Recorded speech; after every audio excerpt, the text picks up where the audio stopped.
Desmond Ridder was, of course, a winner at Cincinnati. The Falcons won 2 of his 4 starts last year, the last 2 games of the season, as a matter of fact. And I don't know that there were many, if any, bigger winners from the 2023 draft than the Falcons' second-year quarterback, who is kind enough to join me now. Winners in terms of people who weren't actually picked. Because I want to go back to Thursday night, Des. Falcons on the clock at number 8.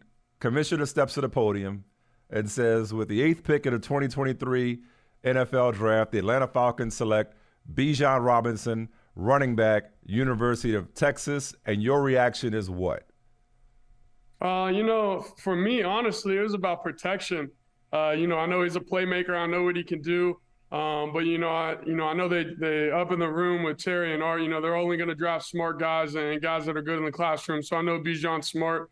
But I know he's also good at pass pro too. So for me, it always feels safety and security to know that you're going to be picked up in the pass game. And then once you hand it off, it's up to them. And obviously that's why he was the 8th pick, because he can do what he can do. That is such a quarterback answer. Your first thought went to pass pro. Can this guy help give me some protection? That's awesome. Besides everything else he could do in the run and the pass game, of course. When did you first learn? Because we had heard it. It was in a lot of mock drafts, a lot of speculation, and a lot of prognostication that the Falcons were in fact targeting Bijan Robinson. When did you first learn of your team's plans? What was it, about Thursday night at whatever time we picked the 8th pick, I think it was. Okay. Okay. When the commissioner stepped up, that's when I knew you were going with. So you was as surprised as us. So what were your expectations then going into the draft? My expectations, for myself and the team, it wasn't that's not something that I could control. So, I know that those guys, Art and Terry and Mr. Blank up there, they do a heck of the job of what they do in their job. I just show up to work every single day and just try to better myself and my teammates. And then obviously, they're going to bring in those guys to help, better the team as well. I mean, we've seen teams take quarterbacks when they have quarterbacks. I mean, Aaron Rodgers could tell you about that in Green Bay. Was there any thought or even concern, if I may, on your part, that the Falcons could take a quarterback at number 8? Yeah, I think you see it, at every level. It doesn't matter. This is a game where everything is based off, what you do on the field. So, I just try to show up every single day and go to work, whether that's classroom, weight room, on the field. And then, put my best foot forward so that when that decision comes, that they know that, they have someone in the building who's going to be the right person. But, like I said, at the end of the day, that's obviously something that I don't control. But what I can control is my work ethic every single day. So you get Bijan in the first round to help make your life easier, both in pass pro and the running game and the receiving game. He can do it all, along with Tyler Algier, who you already had. And then the Falcons hook you up with Matthew Bergeron, offensive lineman from Syracuse, in the second round. So what are you thinking then? Then I'm thinking great protection. We signed back Caleb McGarry, signed back Chris Lindstrom. Obviously, Jake being a big vet for us, and then Drew Dahlman at center. And, we're just looking for that next guy. And obviously, that's what they saw in him. And, just watching his tape, obviously a mean physical guy. And so, that's something that we want on our front line. Someone that plays with speed and passion, and that's obviously what they saw. So I read this. I don't know if you knew this, but I read that the Falcons are the first team in NFL history to take a wide receiver, tight end, and running back in the top 10 in back-to-back-to-back drafts. As a quarterback, how do you see your role in an offense with so much talent, including yourself included, of course? Yeah, for sure. It's just going out there and from my standpoint, it's not trying to do too much, whether that's physically or mentally. But like you said, you have playmakers around you on my side of the ball on the offensive side. So give it to the playmakers. Let them go make plays. Never try to do anything that's outside of the system, rather than just, stay within the system, stay within your rules, and then get the plays executed. Yeah, that phrase, not try to do too much. And I hear where you're coming from. And I don't want to make the mistake, because it's like, and I'm sure you hear it, and we'll get into all the talk or what have you.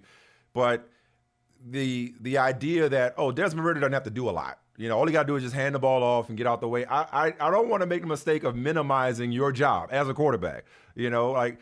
What do you think when you hear people say, "Oh, that's, Desmond Ridder is the weak link," or Desmond Ridder isn't the guy, doesn't have to do a whole lot in this offense, given the running game that Arthur Smith has?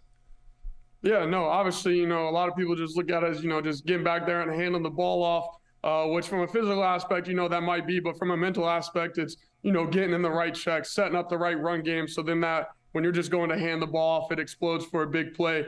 But then, obviously when times comes and situational football, whether it's third down, 2-minute red zone, you got to be ready to go, whether that's, play pass, drop back, RPO, it doesn't matter. So, both physically and mentally, you have to be locked in every single game, every single play, and then, throughout every single day of the week, throughout the long season. So, and not only keeping yourself, mentally there, but keeping everyone else there too as the long season goes on.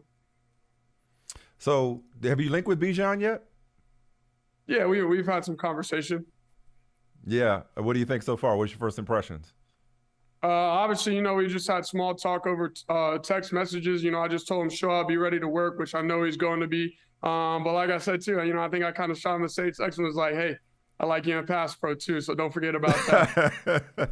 And I'm sure you're familiar with his work, but did you just, as soon as they picked him, did you go start watching highlights and getting excited? Yeah, obviously all the other highlights that weren't already posted. That's what, you're going back and just looking and seeing scrolling through your phone. But yeah, like I said, just an explosive, smart kid. And I know he's just going to come in here ready to work. Des, do you hear the talk? Do you hear the doubts that people have about you and your ability to be the type of quarterback that can pilot this offense? Yeah, I hear it. It kind of goes in one ear and out the other. But, it's always there. You pick up your phone, it's there. You turn on the TV, it's there. That's fine with me. That's kind of how, my career has been ever since I was a younger kid. And, like I said earlier in this, for me, it's just showing up to work every single day. Not proven to others, but proven to yourself that, you have the right to be here, that you earned your way to be here. And so really just go to work. How do you get to a point how did you get to a point where you allow doubts and naysayers to go in one ear and out the other? Turn it into a quick little laugh. Sometimes some of it's funny. Sometimes, people might take it personal or whatever. But for me, some of them I just get a good little chuckle out of and kind of keep going about my day. But no, it's really just, started young, just, knowing that, there's always going to be outside noise. There's always going to be people, who are either with you or against you. But, you kind of just have to stay neutral in all of it, the good, the bad, and the ugly. Kind of take all of that and just take the average of it, just stay neutral, never be too high, never be too low. And I think, that's really what's helped me throughout my career. And I mentioned those 4 starts last year. Statistically, it seemed like you got better over the course of those 4 starts. How would you describe your progression toward the end of last year and heading into this offseason? Yeah, I would obviously say it starts, earlier than that. But, you go into, the season as a backup and, learning under Marcus was great for me as far as off the field preparation wise. And then, I get to those games. And for me, it was just going out there and, like I said, not proving to anyone else, but proving to myself that, one, I deserve to be out there. 2, I can play with the best. And so then, after, the first loss and the second loss obviously was tough. And then now you're just searching for a win. Was able to find those within the last 2 games. So, and then there, like you said, there was progress between each game. And so, for me and throughout my career, it's obviously not only been progress each week, but progress each year. You go back and look at my college film, and I felt like, I got better at, a little thing each and every year, which just improved my game each and every year. And so, that's obviously something that, I've taken to heart, obviously throughout my career is just, not only improving day to day, but in the overall picture of it improved year to year. So you have, you take over toward the end of the season, you enter into the offseason, and at some point Arthur Smith said, Desmond Ridder is going into the next season as our quarterback, even with the signing of Taylor Heineke. And yet everybody was linking Lamar Jackson to the Falcons, or, in mock drafts, whether it was Will Levis or C.J. Stroud or whoever at number 8 pick. Did you ever have any kind of conversations with the organization about your standing in the midst of all this speculation? Like I said earlier, this is a performance-based game. So, everything's based off performance. So I knew at the end of the day, you know, all I could do is go out there and work and put my best foot forward. But you know, for me, it was just about showing up every single day. You know, just going to work, and then obviously I've been through the draft process, so you know, I've seen all the mock drafts and seen everything from, you know, my own eyes. So you know, I know you take those with a grain of salt and could toss them out the window. But no, you know, it's just for me, it's just show up, work every single day, how you've been doing your whole life. And then, you know, if you make that decision, then obviously at the end of the day, it's performance, and you got to go out there and perform. So if you never had a conversation with the Falcons clarifying that you are the guy and they weren't going to get a quarterback, then is it because like they just know that you're not the type of guy that needs that pep talk? Because, you know, I mean, just from outside, and this is why you do what you do and I do what I do. I'd be like, yo, what's up with all this? You know, I know it's being what y'all have said publicly, but there's a whole lot of speculation, a whole lot of smoke. I'd have probably wanted to ask him about it. Why didn't they feel the need that they needed to address it with you? Is that just the way you carry yourself? Yeah, I mean, you know, I just felt like, you know, they knew, you know, from the back end of the season, that, you know, I was progressing and doing everything that I needed to do. And they saw that, you know, I was taking the leadership roles of, you know, taking command of the team. And then, you know, through the offseason, just working with the guys, that, you know, that they had the trust and I had the trust in them, that they knew that I was the guy. And so, you know, that's kind of how it ended up. And they were true to their word. I mean, you know, Arthur Smith said he wasn't into Lamar Jackson, despite the speculation. And not only did they keep you as quarterback, but they gave you more protection, as we talked about, in the form of Bijan Robinson and Matthew Bergeron. I'll tell you what, though, man, what I know is that being a dad kind of makes everything else, it puts everything else in perspective. Congratulations. I know your daughter Layton just recently celebrated her second birthday. I'm jealous because I would love to turn back time. My son, my second child, turned 15 today.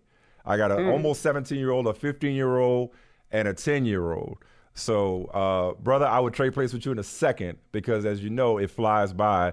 What is Layton doing right now? What are some of the things, her development that's kind of that's blowing your mind lately? Yeah, I mean, other than just, you know, her own little personality, which obviously you just see grow over time, but it's really just, you know, the little like human things that, you know, she starts to do that you're like, wow, okay, you know, you're your own little person. You know, she's got all of her baby dolls. We just had to order on Amazon the other day, some fake bottles. So, you know, she walks around acting like, you know, she's a mother that's been doing this for months on months on months. And so it's kind of wild just to see, you know, just the little things that she picks up on, you know, some of the mannerisms that she has and just how she goes about her own day. I got two words for you, player. American Girl. If she's in the dolls now, has she got American Girl yet? She's got a couple, yeah. Oh, yeah. Okay, that's my youngest. My youngest got a whole room devoted to it. Okay, it's a whole nother conversation right there. How has fatherhood helped you as a professional? Yeah, I think for me, it's really just patience. Obviously, you know, you have to have patience back home, you know, with Layton and my daughter. And I think, you know, that just goes and turns it in the real world. You know, that, you know, when things are thrown at you, obviously as being a first-time parent, there are a lot of things that come at you that, you know, you don't have any clue how to handle. But sometimes you just got to take a step back, take a deep breath, try to figure out different angles and different ways to go about it that might be the most successful. And so you kind of take that into football, into this profession, that, you know, that's the same thing that happens, you know, a defense or, you know, a coach might hammer you with questions, whatever it may be. Sometimes you just have to stop, take a step back, have patience, you know, think about it, go over, you know, the right steps and then deliver your answer.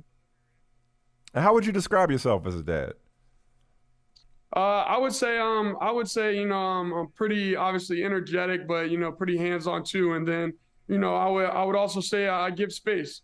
You know, as growing up, you know, my mom had me at a young age. She was 15 when she had me. So we were kind of learning together and we were growing together. And so it was, you know, kind of do your own thing. And I'm a watch over you as a safety precaution.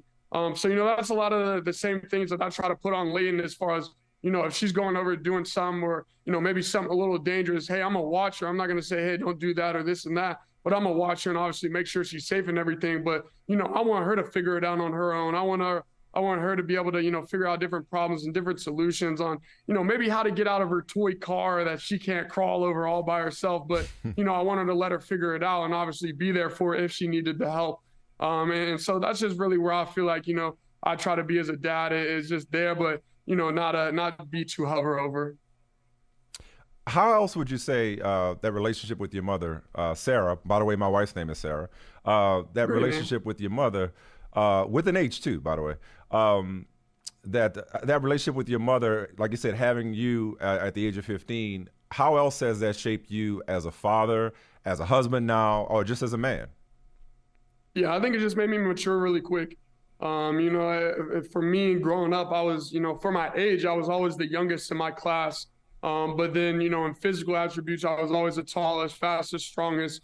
And then, in the mind, I felt like I was always more mature than everyone else.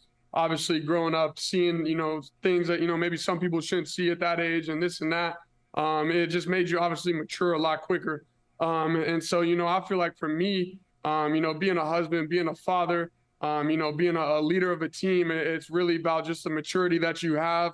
And then kind of going back to just the patience that you have, not only, maybe with your wife or your daughter, but, with your teammates as well. So just being patient, and just being, the man that I knew that, my mom raised me to be. So when you became a young father yourself, did you just feel like I got this? I've had a pretty good example, as opposed to a lot of us were like, even though look, my parents, I like think they did a good job, but I was scared to death when it was time for me to become a father. How did your relationship with your mother and the way you came up prepare you when it was time for you to be a young father yourself?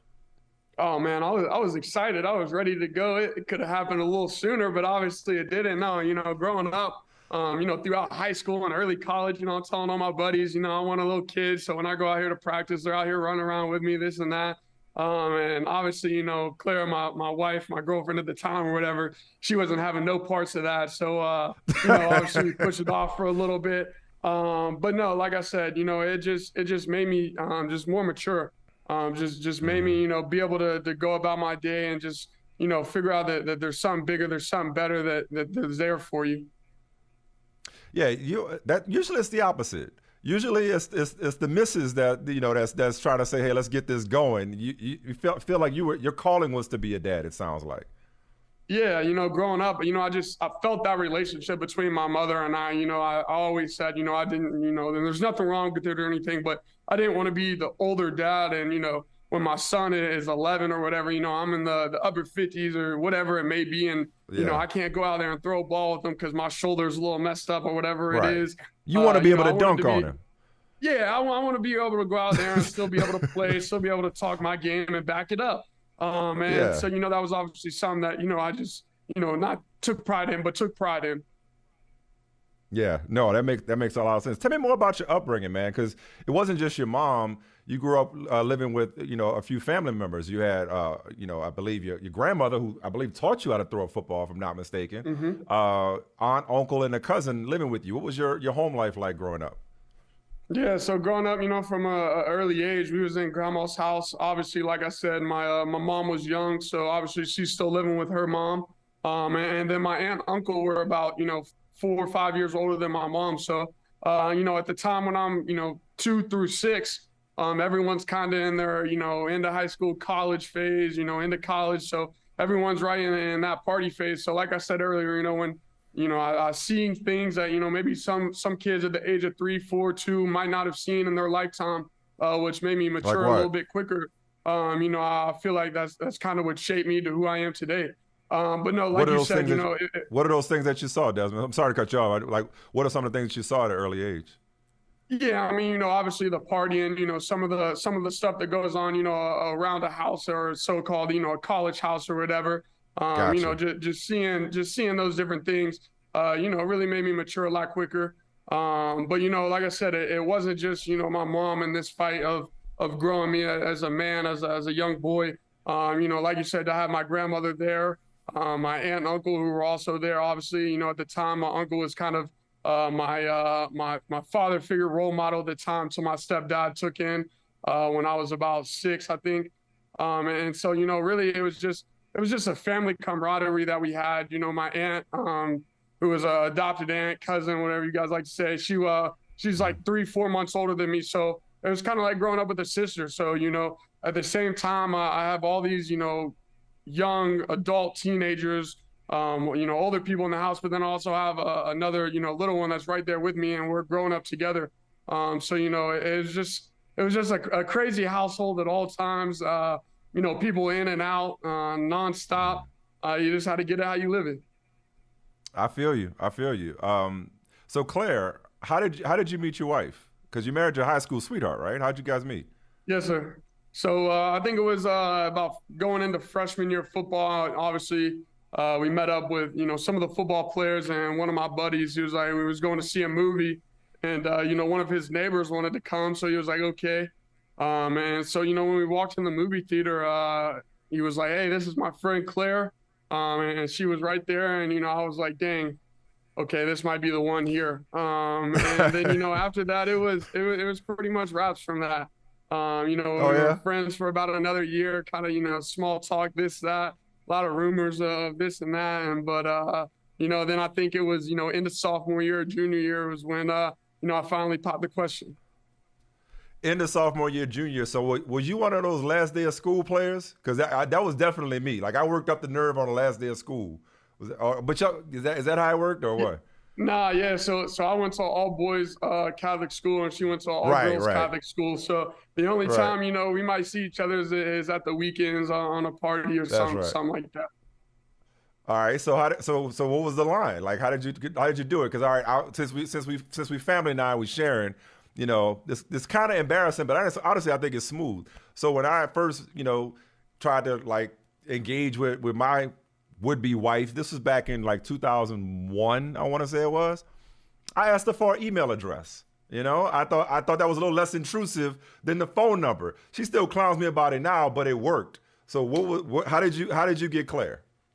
I think she still clowns me about it, and I think she still has a picture, but it was a comment on the picture that she had on Instagram.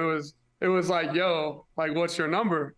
And then she gave it to me just right there on the Instagram. Okay. None of us are famous, so it's just all of our friends on there. Ain't got nothing to worry about. And Right. so she put it on there. You shot your shot and it worked. I had so, to. so you are a guy, whether it's in life or in football, you know what you want and you know what you got to do to go get it. I wonder about your camaraderie and your the type of family, the type of connection, the type of chemistry you have with some of your other young teammates, especially on the offensive side of the ball. I'm talking about Drake, I'm talking about Tyler, I'm talking about Kyle, and obviously Bijan is being welcomed into that. What kind of camaraderie and chemistry do you guys have? Man, those are family members right there. Those are brothers. And to me, those are brothers, and to the rest of my family and daughter, those are their uncles. I have them over for dinner a lot of the times. A lot of the times we're, going bowling, going to Top Golf, whatever it may be. They're just, they're there for me. They're there for, not only myself, but my family. Anything that I need, that they need, we're there for each other. We're playing golf. We're doing everything together, just to try to build that camaraderie. But like I said, Fitz, Kyle, Drake, Tyler Algier, all the guys come over, and Leighton knows them as Uncle. It's Uncle Drake, Uncle Tyler, Uncle Fitz, Uncle Kyle. So, just try to make it as family as possible. We got the Yeah. connection off the field and have the connection and trust off the field, then we know once we step on that field, and that there's nothing going to break us. The main thing I take away from this, man, as I let you go, and it's good to get to know you, good to get to know about your family, your background. The main thing I take away is for all the people speculating about what the Falcons might do at quarterback this offseason, whether they needed to replace or upgrade from a guy that just got there last year in the third round, they just don't know. They don't know you. They don't know what goes on in that building. They don't know the camaraderie and the chemistry and the relationship that you have with the teammates. But I got a feeling that they're about to find out. Yeah, for sure. There's some people who go about this league, and some people just go about maybe a paycheck, or just go about the game and football. I would say I'm just a broad category of want to be great in everything. Want to be great on the field. Want to be great off the field in meetings. Want to have great relationships, great trust. Just to have that connection. Like I said, if you have that connection off the field, then on the field it's pretty hard to stop. Well, looking forward to you guys. Gonna be a fun team to watch, a fun offense, that's for sure. With that supporting cast that you now have, Desmond Ridder, appreciate the time, man. All the best to you and the family. Remember, the days may be long, but the years are short. So give Leighton my best and enjoy it. Before you know it, she'll be pulling out the garage, driving your next kid to school. That's just I don't know where the time is gone. Hey, trust me, I've seen that with my sister firsthand. You know, I have a little sister. She's 7 years younger, and she just got her license to go drive by herself now. So that's what blew my mind about 2 weeks ago. So, man, it's flying by. But thank you so much for having me. This is a lot of fun, man. Appreciate you. Good luck. Yes, sir. Thank you. Hey, thanks so much for kicking it with your main man, Michael Smith. Be sure to subscribe to this YouTube channel, but also subscribe to the podcast wherever you get your podcasts. Rate it, review it, tell your friends about it. Oh, and be sure to follow me on social media.